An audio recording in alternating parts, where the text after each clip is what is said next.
Hello and welcome to Unworthy History. On today's episode, we're going to bring you some actual history from this book right here, A History of Rockbridge County, Virginia. Now, this county is in the most western part of the state of Virginia, and around the 1740s and 1750s, this was where the western frontier was. So this was the first time that some settlers were moving into that area of western Virginia, and we're going to read about some of the interactions between them and the Native American Indian tribes in that region.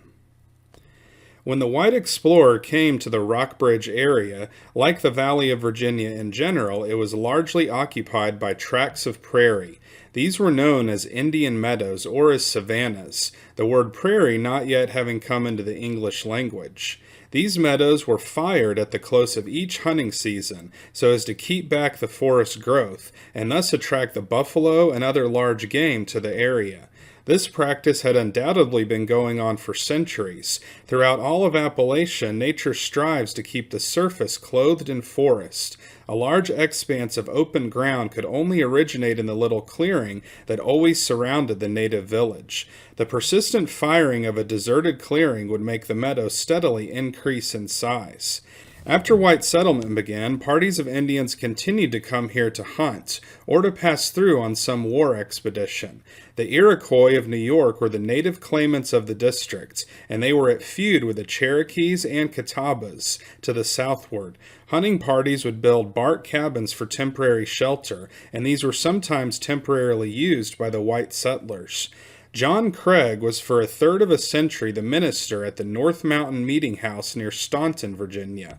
He lived 5 miles away and walked to church carrying his gun on his shoulder. He wrote that the Indians were generally civil, though some persons were murdered by them about that time, being 1740. They march about in small companies from 15 to 20, and they must be supplied at any house they call at, or else they become their own stewards and cooks, and spare nothing they choose to eat and drink. While he was hunting, the Indian took food wherever he found any, and he considered the animals running at large were lawful game. If the Indian expected free and liberal entertainment, it was because he was ready to treat others as he expected to be treated himself. There were no bounds to his hospitality because in the usage of his race, food was not private property. But the points of view of the two races were very divergent. The native thought the paleface uncivil and unhospitable, and was not attracted to his manner of living. Neither did he like being elbowed step by step out of the hunting ground, which for generations had belonged to his fathers. The white man despised the Indian as a heathen, and was contemptuous of his rights. He regarded him as a thief, and wished he would keep out of the way. He deemed it contrary to the laws of God and man, for so much land to be lying idle when so many Christians needed it.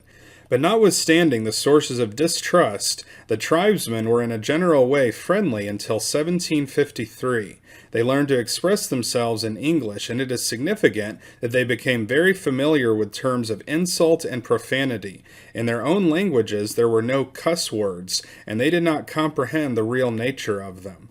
The first clash between the settler and the aborigine took place near the mouth of North River on December 18, 1742. Our information as to the cause itself is meager and obscure. The current account is one written down by Judge Samuel McDowell of Kentucky 65 years after the time of the tragedy, but the judge was only 7 years old when it occurred, and the most definite impression made on his mind was the sight of the lifeless bodies of his father and the other men who were killed after they had been brought to Timber Ridge for burial. In a practical sense, his knowledge of the matter was derived from older persons, and not until he had reached a mature age. The judge relates that 33 Iroquois came into the Borden tract on their way to fight the Catawbas, and gave the settlers some trouble. They were entertained a day by Captain McDowell, who plied them with whiskey. They then went down the South River. They lay in camp 7 or 8 days, hunted, took what they wished, scared the women, and shot horses running at large. Complaint being made, Colonel Patton ordered McDowell to call out his militia company and conduct the Indians beyond the settled area. McDowell took about 34 men, these being all the county could furnish. Meanwhile, the Iroquois moved further southward. McDowell overtook them and conducted them beyond Sawlings, then the farthest plantation. One Indian was lame and fell behind, all but one of the militia passing him. The man fired upon the native as he went into the woods. The native then raised the war cry, and the fight was on. The Indians at length gave way, took to the Blue Ridge Mountains, and followed them to the Potomac. 17 of them were killed, several others died on the retreat, and only 10 got home. Of the militia, 7 or 8 were killed.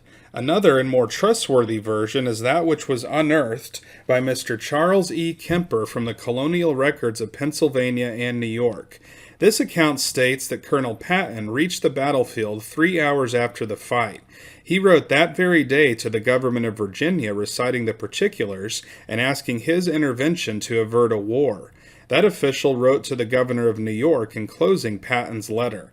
This letter recounts that the Indians had appeared in the settlements in a hostile manner, committing the annoyances already spoken of, that on coming up with them, McDowell and Buchanan sent forward a man with a signal of peace, upon whom the Indians fired, precipitating a fight that lasted 45 minutes. 11 whites were killed and others were wounded, and 8 or 10 Indians were killed. The governor of New York sent an agent to the Iroquois, who claimed the Valley of Virginia by right of conquest. The Indians were restive, and the authorities were apprehensive of trouble.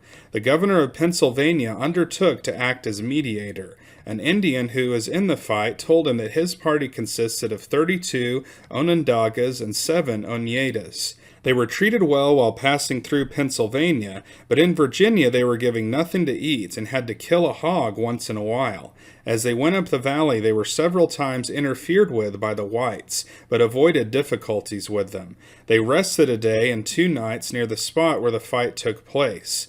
On resuming their march, some of the militia riding horseback fired on 2 boys, but did not hit them. The Indian leader told his men not to fire because of the white flag, but the whites fired again, killing 2 of the party. The chief then ordered an attack, and the Indians fought with tomahawks at close quarters.